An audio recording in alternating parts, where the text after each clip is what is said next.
I'm sorry to have to speak to you in English when my Urvoralter, if that's a word, crossed the Atlantic in 1728. He lost two things, the final N in his name and German. Actually, my people speak Pennsylvanische Deutsch in the area where we are located, and you wouldn't understand it anymore. It's stuck in the 18th century. I'm grateful for the welcome here. This is the first time I've been in Landau, and I've been given a very good welcome. We went up to Hambach, that's right. We went up to Hambach, and I was greeted by a heavy snowstorm, and that was, I didn't expect to see it under the snow as well as see the scenery from it. I want to talk today, I've been asked to talk today about prevention of deadly conflict. Prevention is a paradox in that it is practically impossible to carry out effectively, and yet it is enormously frequent in this world. And that contradiction I'll try to explain to you and develop with the idea of practicing prevention of deadly conflict. I want to talk first of all about prevention and the promise of prevention. I want to then talk about the levels and the issues of prevention and how it can be accomplished. And then I want to talk about future challenges, which are in some ways the same, but in some ways different from what we've handled in the past. Prevention, I say, is a paradox. Conflict is a natural thing. We live with it every day.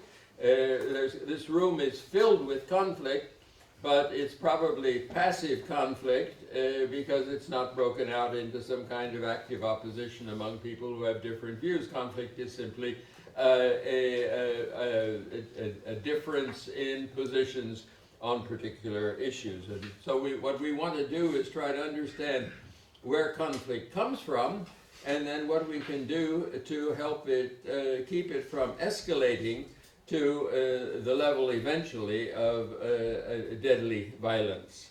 And yet, you know, not only is conflict in the basic way a natural thing, but also we honor people who have been heroes of conflict.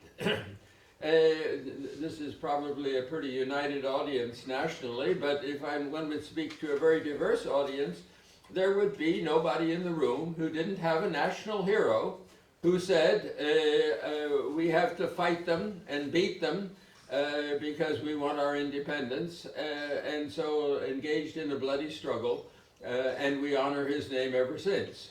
Which is one reason why conflict is so difficult to prevent.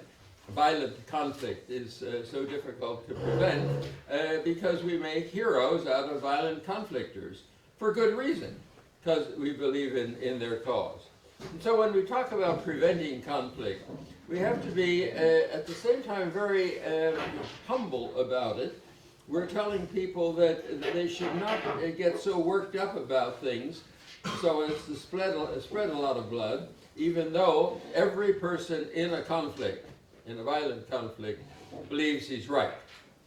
So there's a tremendous opposition, tremendous obstacle that we have to overcome in doing what, at the same time, we would all agree is a good thing in stopping the broadside shed of blood.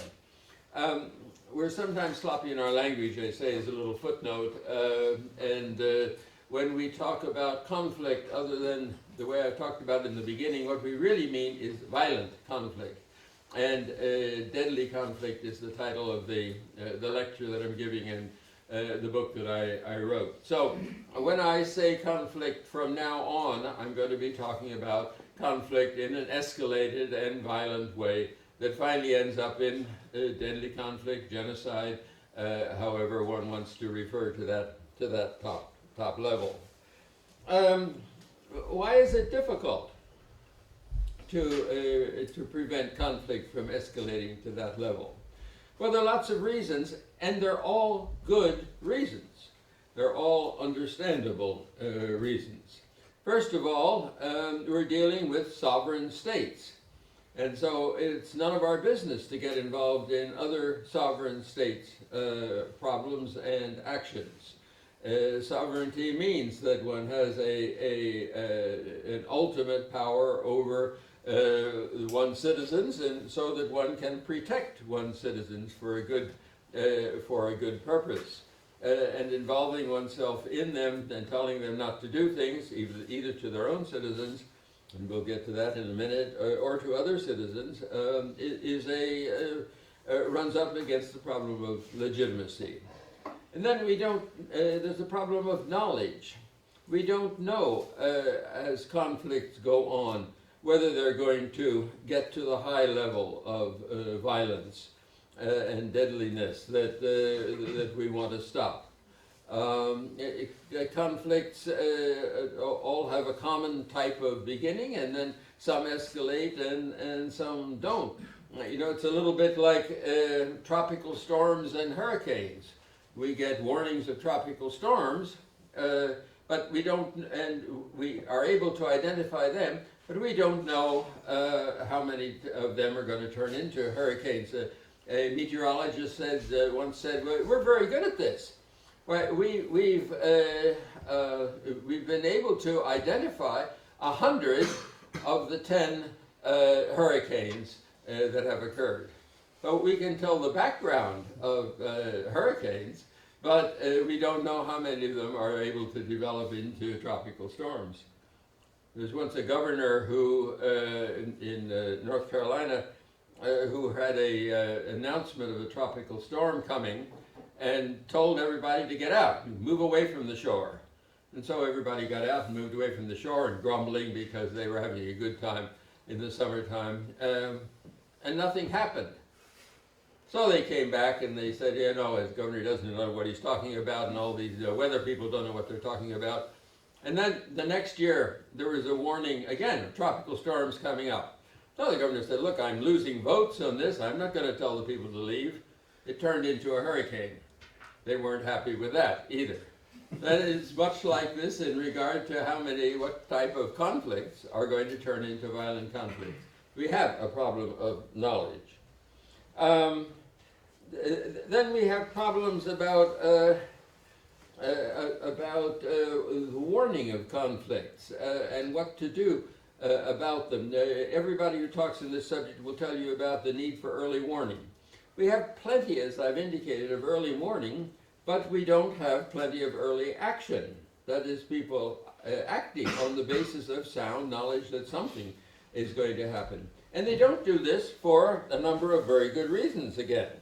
They don't do this because of what I said, the tropical storm problem, but also the busy fireman problem.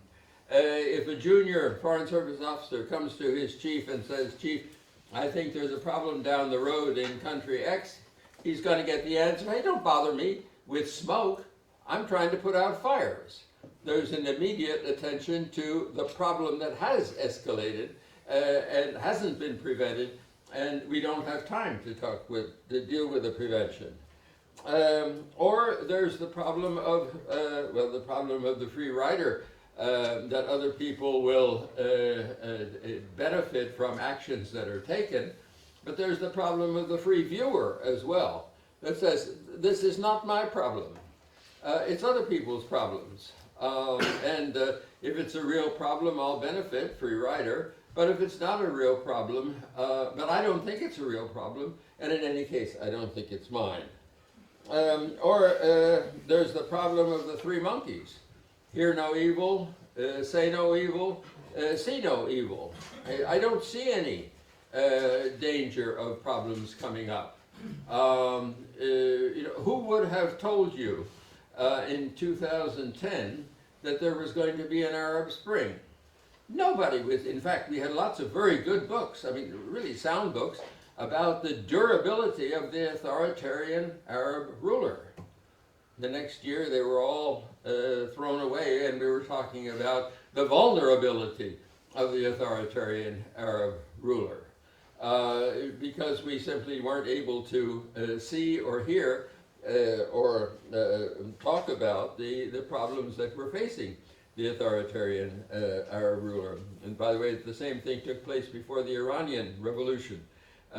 All the books were on the politics of the Shah's inner circles, and nobody was writing books about the dangers of people like Khomeini and his followers. Again, there's the problem of sunk costs. That is, throwing good money out of bad after bad. We talk about taking certain measures to deal with a problem, and the measures seem to be inadequate. So what do? We throw more money into dealing with the measures, dealing with a situation, and aren't aware of the dangers of escalation that are likely to take place. And then there's something the psychologists talk about that's in human nature of all of us, and that's what's called the certainty problem. If something is likely to take place, we count it as certain to take place. But if it's not likely to take place, we count it as impossible. So if we look at it, and this is a normal human reaction, there's lots of good social psychological work on that. So we look at a situation and say that's unlikely to take place, again, like the overthrow of Arab authoritarian rulers, so we won't pay any attention to it because it's not particularly likely, but it won't take place, the certainty problem. Now, all of these are normal, justifiable human reactions. And some of them have even very good reasons. Certainty problem is a problem in perception of action, but the problem of smoke and fires is a adjustable human action. The foreign policy actor is busy putting out fires and doesn't have time for smoke. And I mention them because these are problems that we have to learn to overcome if we are to be effective in prevention. I can't simply stop and enumerate them and say that they are normal. I have to take into account the fact that they exist and try to look at ways of overcoming them. However, on the other hand, literally innumerable conflicts have been prevented. Innumerable, we can't even count them. When you think about how many situations there are in the world that are prone to conflict and haven't taken place, you can't even count the number of conflicts that have been prevented. And I think that's a little sobering to think about it. We are really very good about it. And we should learn something from this. How do we do it? How do we keep ethnic conflicts from developing in countries where they haven't burst out at all? How do we keep border wars from taking place? How do we keep rank and relation rivalry among growing states from taking place? When in fact it's a very basic reason for conflict to take place among states. And one could go on and talk about conflict-prone situations that have existed and exist now and yet have been dealt with successfully. What can we learn from this? How can we explain this and how can we learn to continue the type of action and do things better? Well, one easy answer to the problem, to the question, is cost. People might look at a conflict and at a conflict-prone situation and say, we'd like to do something. I'd like that piece of territory next door, but I'm not going to do it because it would be simply too costly to get that piece of territory. I'd like my people to get on top of the political pile, but I'm not going to do it because that would create an awful mess. And I probably wouldn't be followed by other people's people. And therefore, I'm not going to try it. But that's not enough. The cost is not simply the answer to the problem. Because the reaction of the type I've been talking about is, in many cases, simply unthinkable. That is, we have learned to look at conflict-prone situations and realize that carrying the basis of the conflict further, escalating it, is simply not something that we should think about. And therefore, it's not something that we would do. We have developed norms about handling conflict situations that keep us from going any further into conflict and therefore have prevented the spread of conflict into levels of violence. So one of the things that we want to do in preventing conflict is to strengthen norms that handle conflict-prone situations. And here I want to move into the second part of what I want to talk about. How can we then deal with conflict type of situations? And what can we learn from the ways that we've done it? And what can we learn then about the problems that remain to be done? We have accepted ways of dealing with conflict type of situations that have kept conflicts under control among and within states. And we call these things norms or regimes. Sometimes they've been formalized, but sometimes they've been simply elements of wisdom.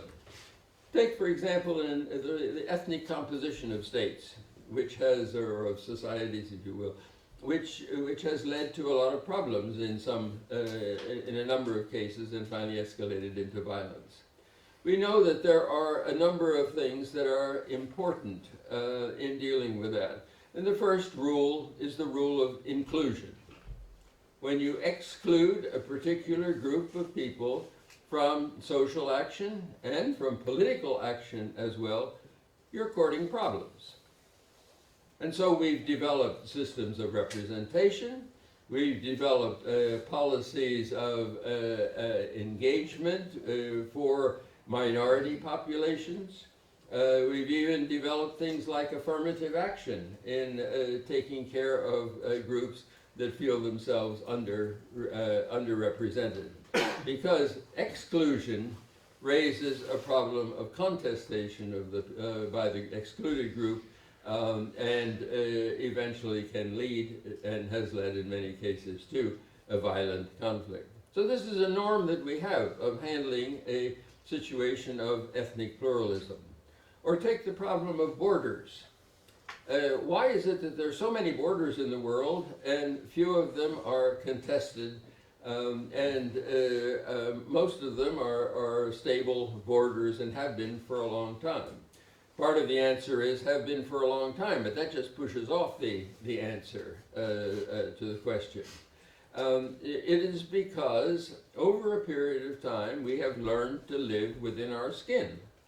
We have learned to live within the national limits that define who we are. And we have particular, more specific ways of handling this. And the first rule in dealing with borders is demarcation. That is, that borders have to be physically marked on the ground. If you don't mark borders physically on the ground, then they're open for contestation. The map can say one thing, but where does that map lead us to place a physical line if it's simply on the map? Some of the maps that we have, or some of the border treaties that we have, are remarkably imprecise. The map between the border between Ethiopia and Somalia talks about a line going from this tree to that rock to include the pasture lands of this group and keep the pasture lands of the other group on the other side. Well, rocks can be somewhat stable. Trees are not likely to last for a very long time, and pasture lands are a subject of movement. And so when you have that kind of description of a border, you're bound to have problems. And so we've had continual wars between Somalia and Ethiopia. But second of all, we know, in regard to borders, that they have to be permeable. That is, if you erect a border that is an absolute wall against people on the other side, you're likely to cause problems of people who want to cross that wall.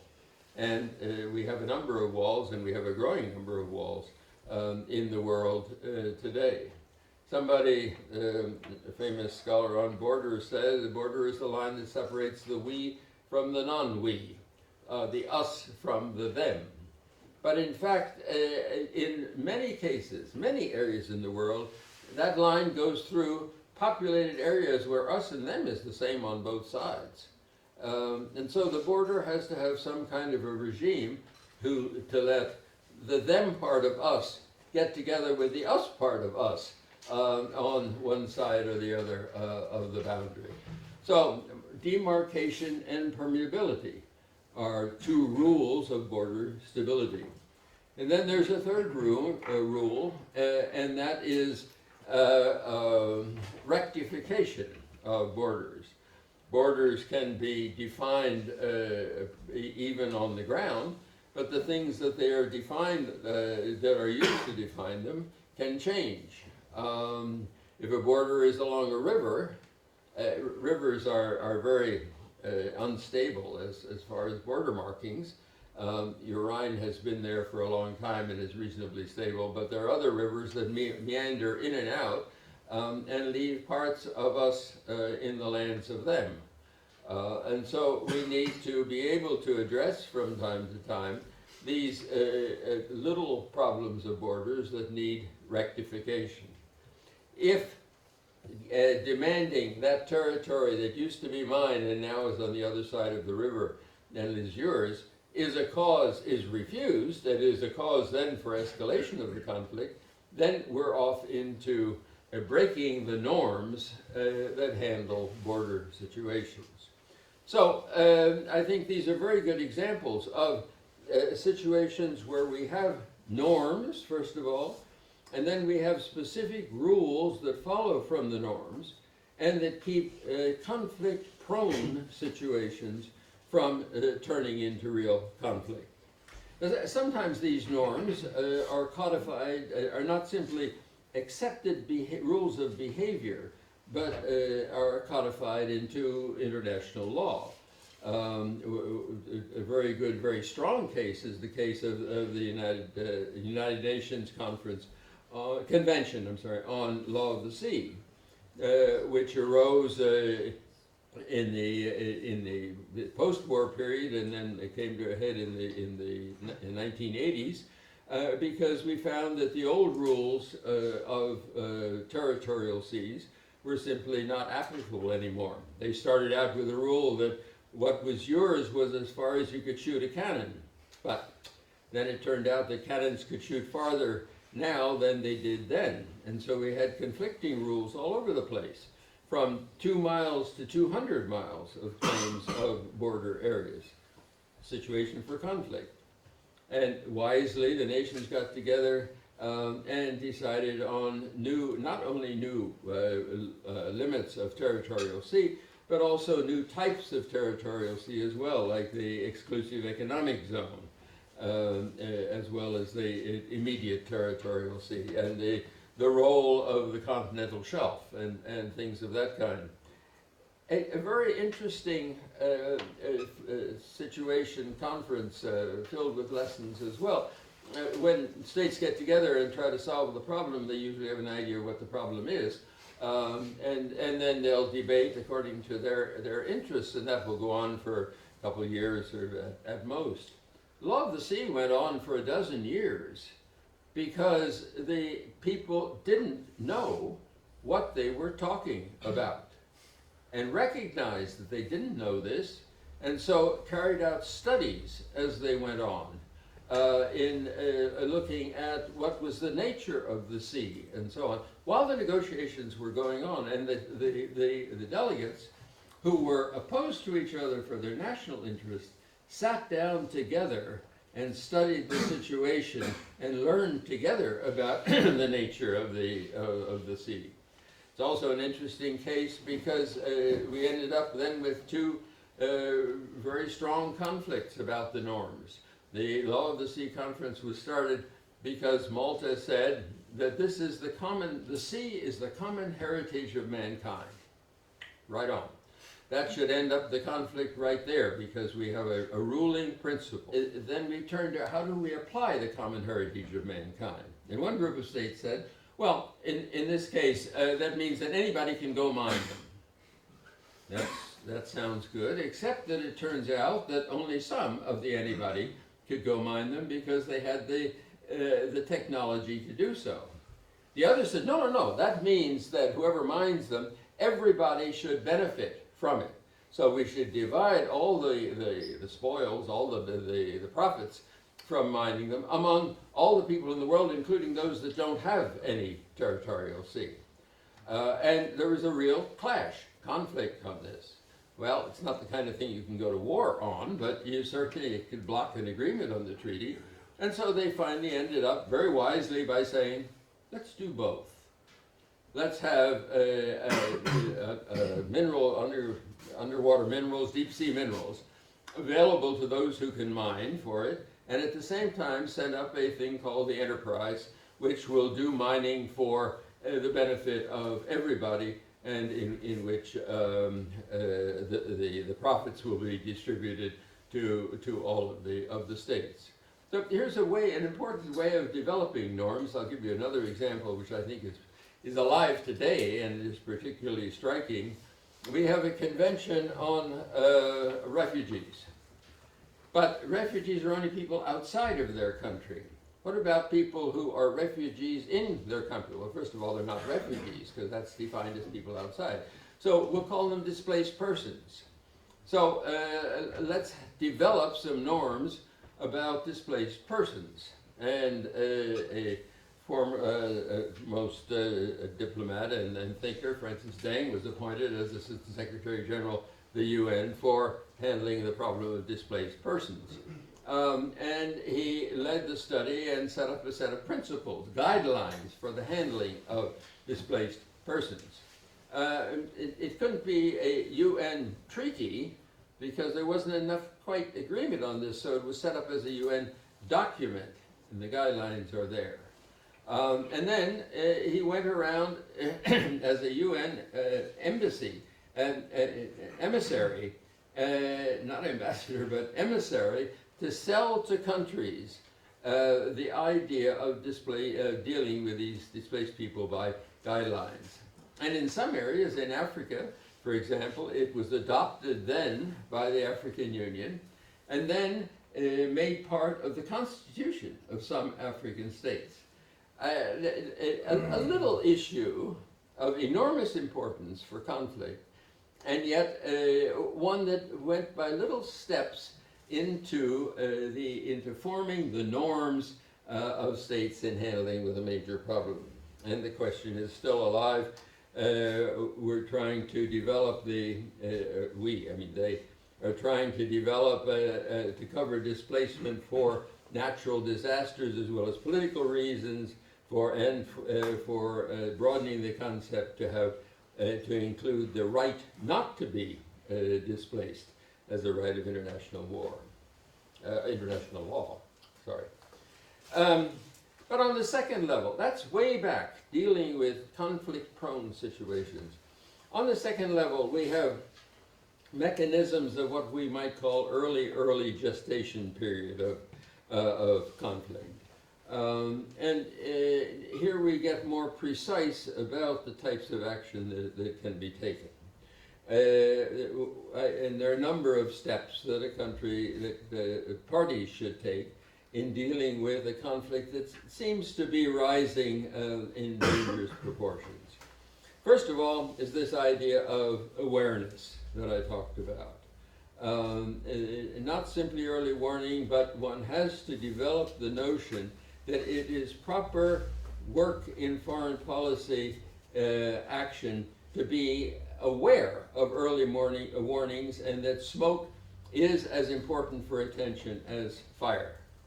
The U.S. has set up, actually set up under Bush, Bush the second, Bush 43, an office called the Office of Conflict Stabilization and Prevention, which is outside of the bureaus, the regional bureaus, or the functional bureaus, and is supposed to look for problems that are on the horizon and bring them to the attention of other actors.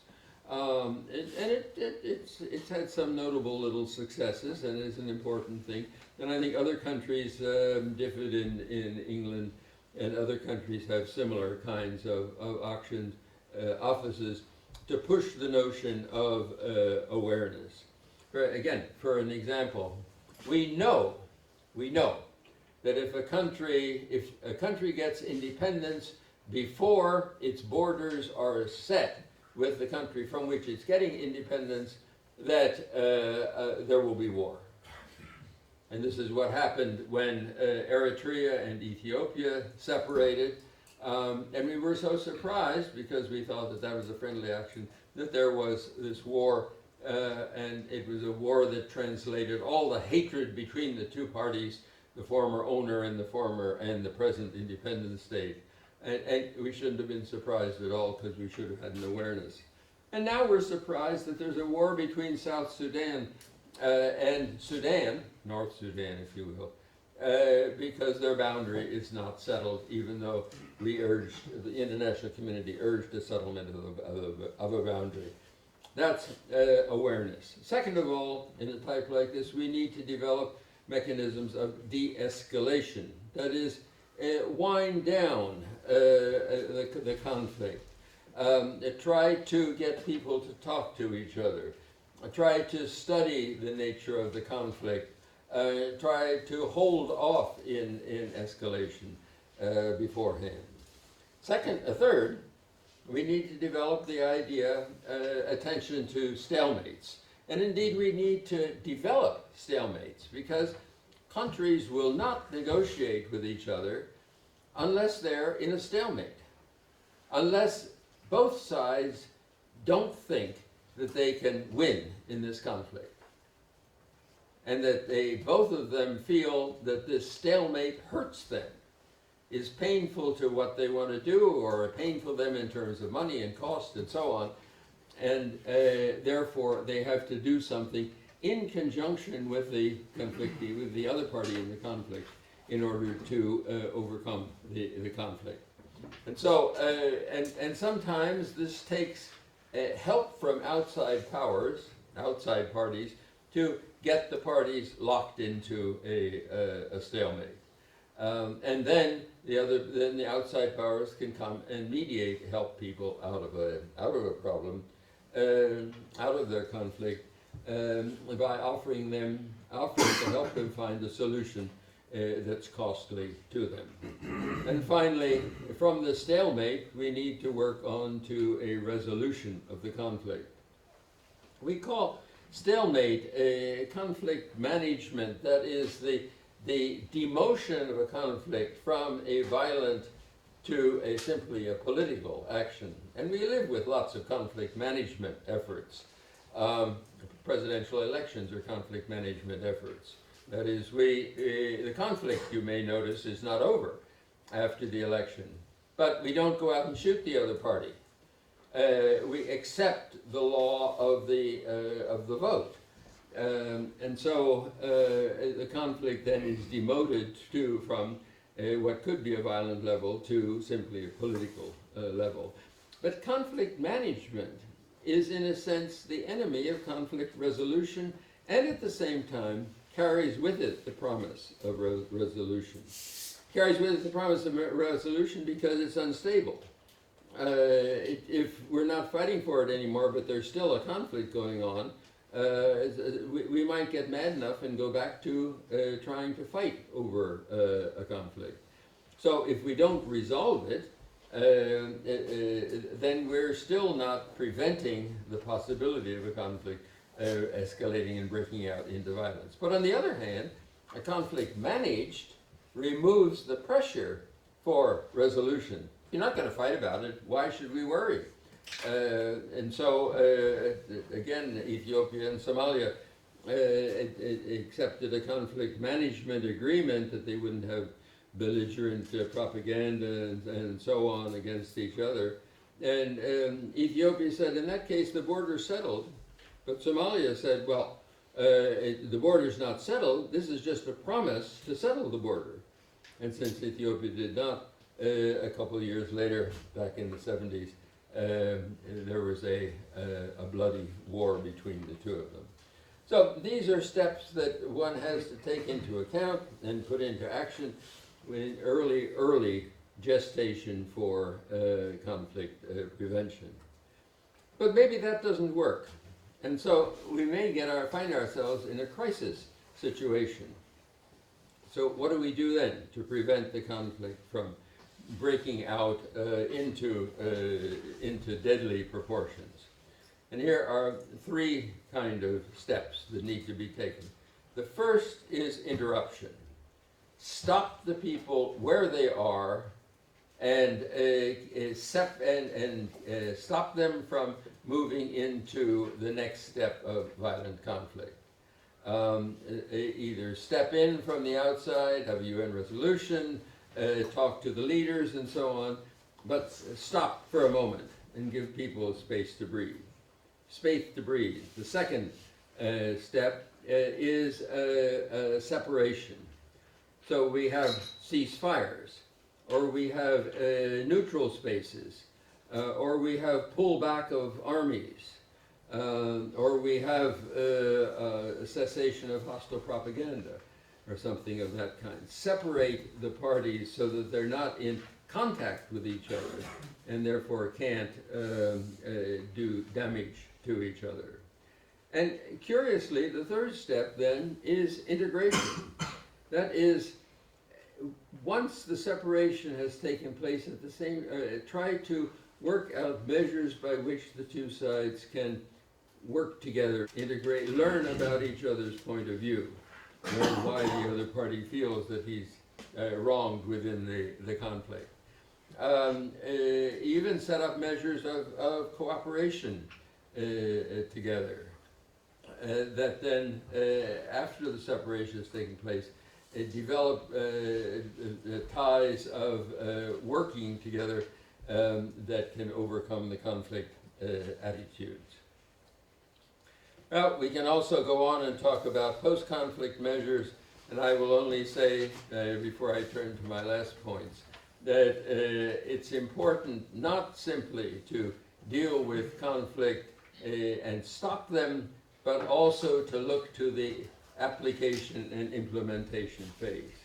The natural tendency of diplomats, but beyond that of ordinary people, once they've done a good job in bringing a conflict to management stage or even to resolution stage, is to say it's over, I'm going on to do something else, and I'm really worn out by this. And they're often transferred to another job in their foreign ministries. But the rule should be, take the weekend, go home and celebrate, but come back to work on Monday.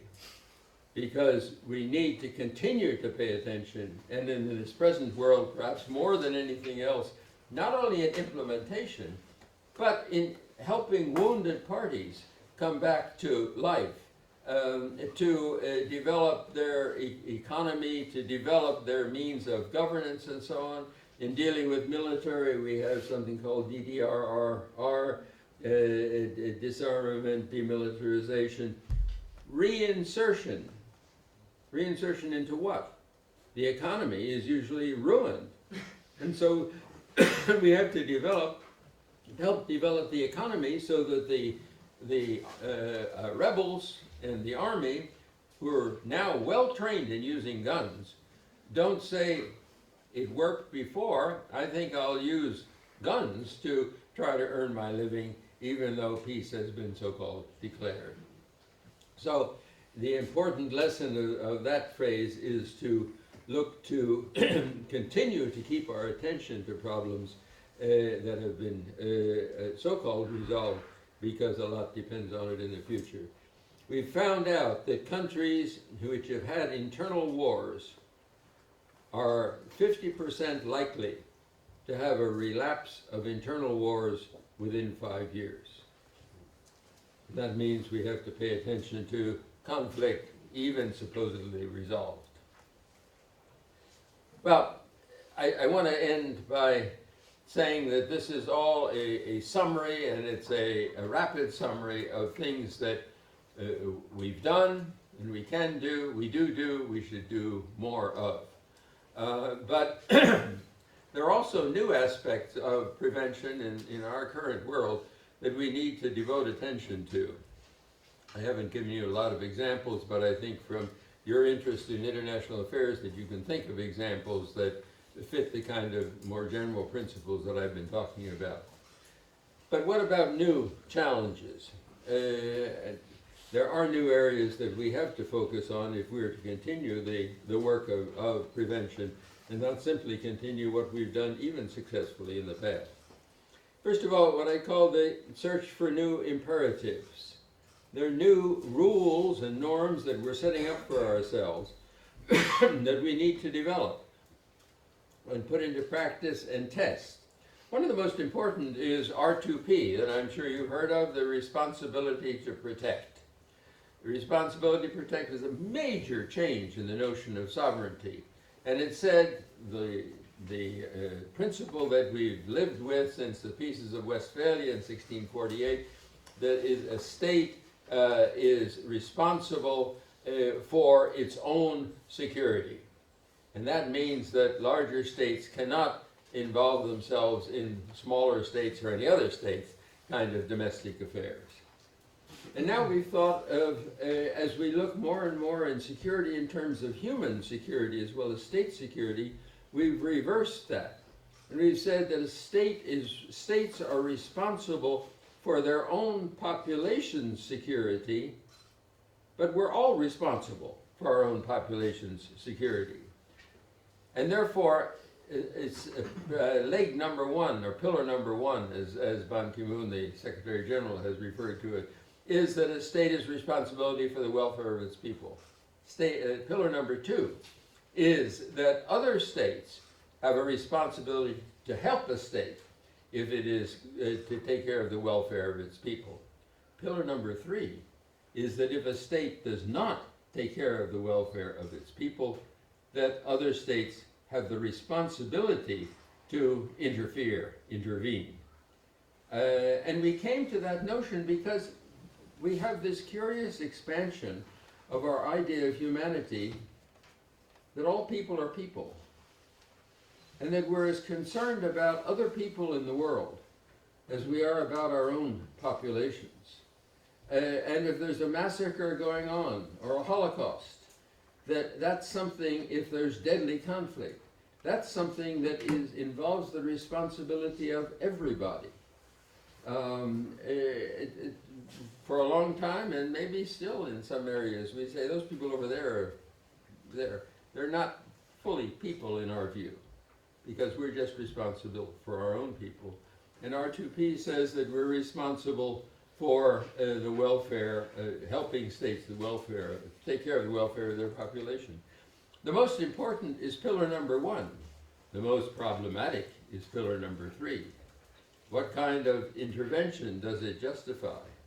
And we're working out now through Iraq, through the original Iraq and the first Iraq war with Kuwait, through Libya, through Syria.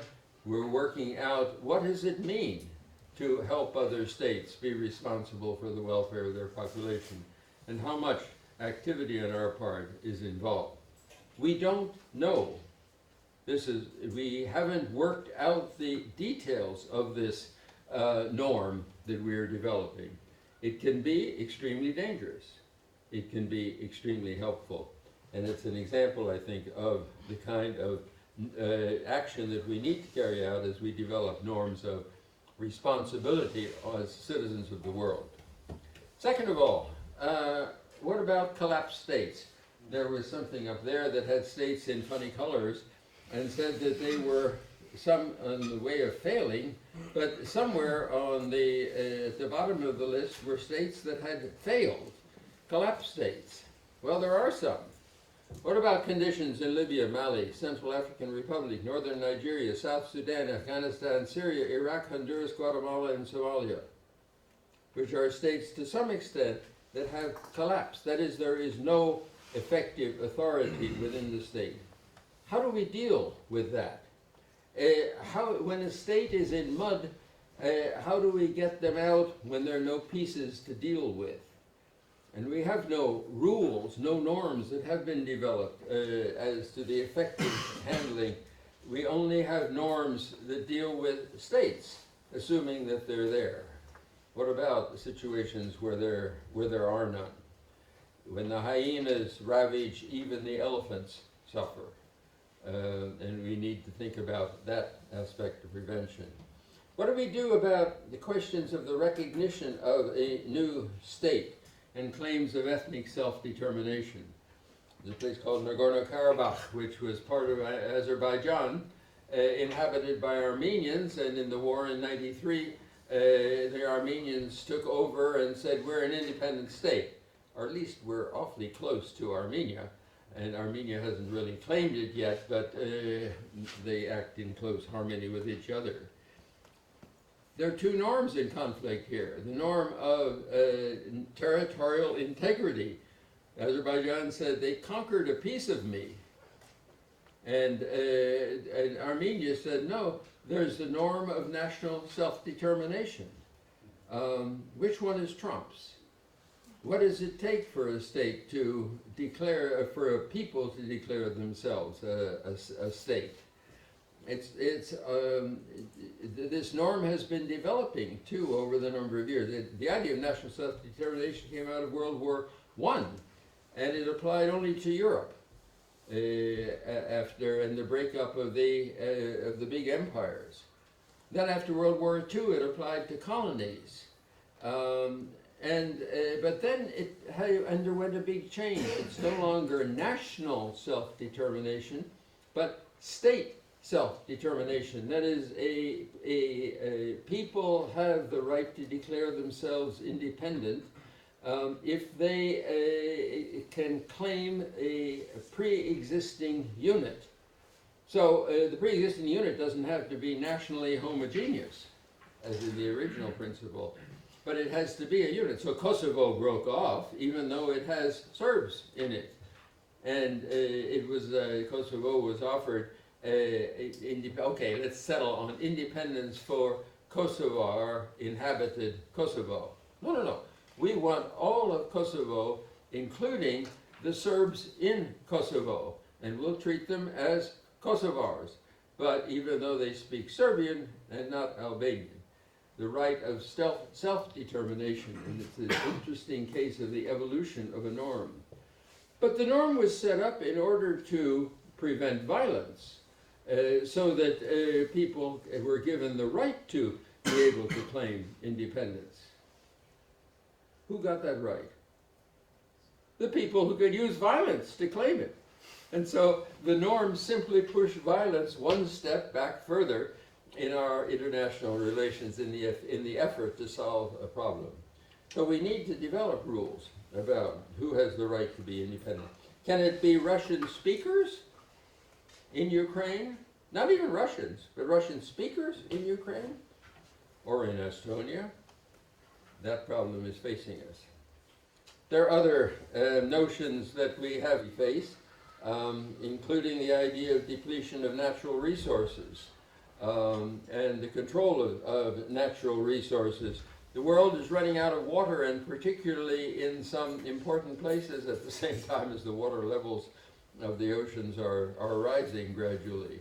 There are areas of the world who are likely to face water wars. How does one deal with, particularly across North Africa and in the Middle East, the need for greater water for greater populations? One of the causes of the Syrian conflict was a drought that preceded, that in the end of the first decade of the 21st century. that that increased the level of antipathy of the population to their government because it wasn't providing them with the conditions of agriculture and so on that it was used to previously. We need to face that as a new challenge of prevention. We need to look for new mechanisms of prevention as well. It's amazing how the number of new types of mechanisms that have been developed for this purpose. I mentioned the law of the sea. I mentioned the guidelines on the IDPs, but there are also other new agencies, the International Atomic Energy Agency, the UN Special and Personal Representatives of the Secretary General, peacekeeping forces, which are not in the UN Charter, International Criminal Court, the OSCE High Commissioner on National Minorities, Assistant Secretary General on Displaced Persons, and the Prevention of Genocide. And now there's a new Assistant Secretary General on Prevention of Conflict. We've developed a number of different mechanisms to handle this. We're inventive, but there's a lot more to be done, as I've outlined in the problems. And the jobs of these people, what do you do as UN Secretary General for the Prevention of Conflict? That's a rather broad mandate to bear. Good guy in charge, too. There are a number of agencies to handle these problems that have to be, that we have to develop as we look at prevention. And finally, we need to think about new knowledge. Going back to the tropical storm problem, what more can we learn about the evolution of conflict, passive conflict, all the way up the escalation scale to deadly conflict? What kind of danger signals can we see that can alert us authoritatively to take action? Conflict prevention is a major element of the system of world order in which we operate. System of world order is not a phrase we use frequently, but again, it's something we should recognize as existing. If there were no prevention efforts, and no prevention efforts that had a good record of success behind them, as I've tried to spell out, we'd live in a totally anarchic world. We'd be back in the Middle Ages, where anybody could take anything as long as they could, and where there were no accepted mechanisms for handling problems, in which we were really back in Hobbes's state of nature. So prevention is a working and crucial basis of the system of world order within which we operate, of which the United Nations is one visible part with all its problems, but as we've seen, lots of other norms and practices exist. But we're also living in an age in which these norms and practices are being challenged. We thought that states didn't take territory anymore. And nobody has conquered territory after World War II anywhere and claimed it as their own except Israel and Russia. And this kind of knocks Israel is small and troublesome area anyhow over there. Russia's right here.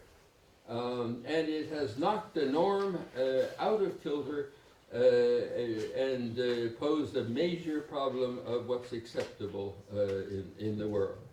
I've mentioned that that the collapsed states have occurred at a time when we got to accept the idea that the world is made up of states, whether you're in the third world or the first world or the second world or what other worlds there are. And yet so many states are falling apart. We have a challenger coming out of religious fundamentalism that knocks all the rules of human behavior outside of the court, and is quite impervious to negotiation, to conflict management, let alone conflict resolution, let alone conflict management. And so it's a time when the crucial element on our agenda needs to be more, better, fuller attention to the prevention of deadly conflict. Thank you.